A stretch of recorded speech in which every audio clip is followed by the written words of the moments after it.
Alright, so day 7 of the video blog today, and I'm actually going to respond to a question that was posed to me on the 2 plus 2 poker forum. Let's see where it is. I should really have this ready. Kush Pop asked me, I'm just starting off at the bottom, $3.50 and occasional 7-6 max to run up a roll. Any tips? I was talking about playing $3.50 and $7 hyper turbo games, trying to run up a bankroll. And I guess my tip is this. Don't try to run up a bankroll. That's, it's the same as anything. You don't try to do something. You want more money, you don't try to have more money. It doesn't work. That's not like how it works. My recommendation to you would be to play poker as if you're trying to learn a game. When you sit down to play, you play to get hand histories, to get questions, to get spots that you don't understand. And then when you study, you look at those spots to get better. And every day you want to be improving your game and, becoming a better player than you were the day before. Every time you work on your game, you increase your hourly. And the more you care about being studious toward poker and the more interested you are about improving your game and being the best player you can be, the money's kind of going to take care of itself. Really take the approach that you're playing poker to run in the spots that you can look at and use to get better, and to compete, in this, kind of battle of wits with your comrades at the table. You're trying to outsmart each other, outthink each other, and outmath each other, really, especially in hyper turbos. So it's really not about running up a roll. That kind of mentality is not going to serve you very well. You may sit down and run up a roll at 7s and find yourself at 15s and then find yourself at 30s. But if you haven't developed the skill set that, causes you to belong to be there, that money's on borrowed time.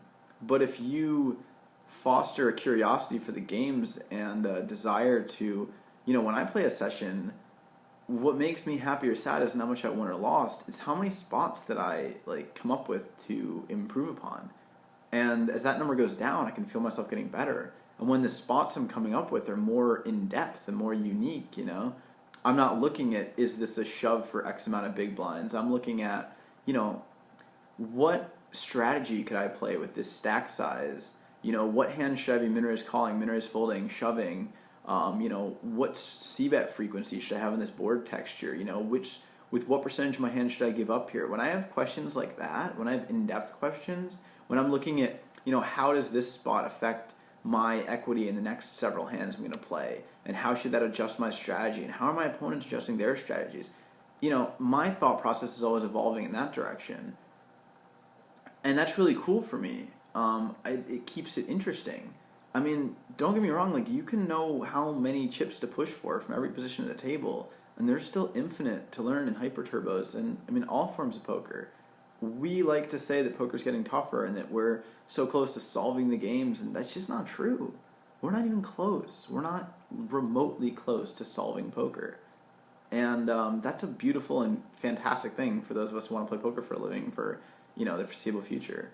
So my recommendation to you is be passionate about learning poker, and be passionate about, choose a game. If hyper turbos aren't it for you, then hyper turbos may not be it for you, and that's fine. Pick PLO. Sometimes I wish I picked heads at PLO. It seems like a really fun game from my experiences with it.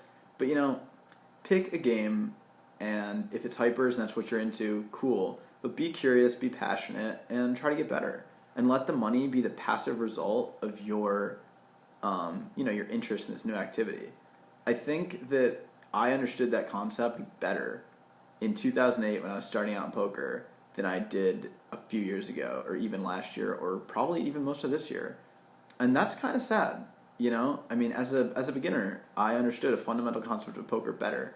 Because what happens is when you start making a living in poker, and it is paying your bills, and it is paying your rent, and it is putting food on your table, it becomes easy to kind of get entrenched in this idea that we play poker to pay for bills.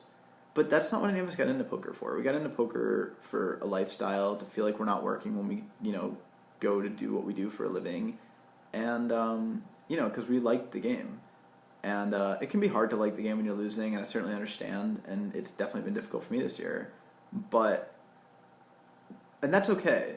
But what I don't really accept is that I forgot that when I sit down at the table to play poker, that every day I can get better. I didn't think I could get better. I didn't think there was better to get. And that was my, the pride comes before the fall. So certainly I would just recommend, remember you can improve and really focus on improving and getting better. And get excited when you get better. Get excited when you figure a spot out. Get excited when a spot comes up that you didn't previously know how to handle. And you're like, oh, I know this now. Like, I'm doing this because that's a good strategy. And I looked at it and I compared strategies, and this is what I found is going to work here. And I'm happy with the way I'm playing this. Get excited when that happens, because that's cool. That's proof that your hard work is paying off because you're gaining knowledge and getting better. And I mean, if you keep doing those things, like when you get up to $30 hypers, you'll be crushing those too. Whatever stakes you play, you'll be winning. And you don't have to worry about running up a roll because you'll have confidence that you can win at whatever stakes you're rolled to play. And running up a roll, I mean, what's the point of that? Run up a skill set. Get paid for the rest of your days. I mean, that's my advice. So, awesome question. Thank you for the feedback and thank you for watching. And, I hope that answers it for you. And I hope it answered, my perspective on playing poker every day for a lot of people. So, anyway, thanks for watching, guys, and I hope this video is helpful.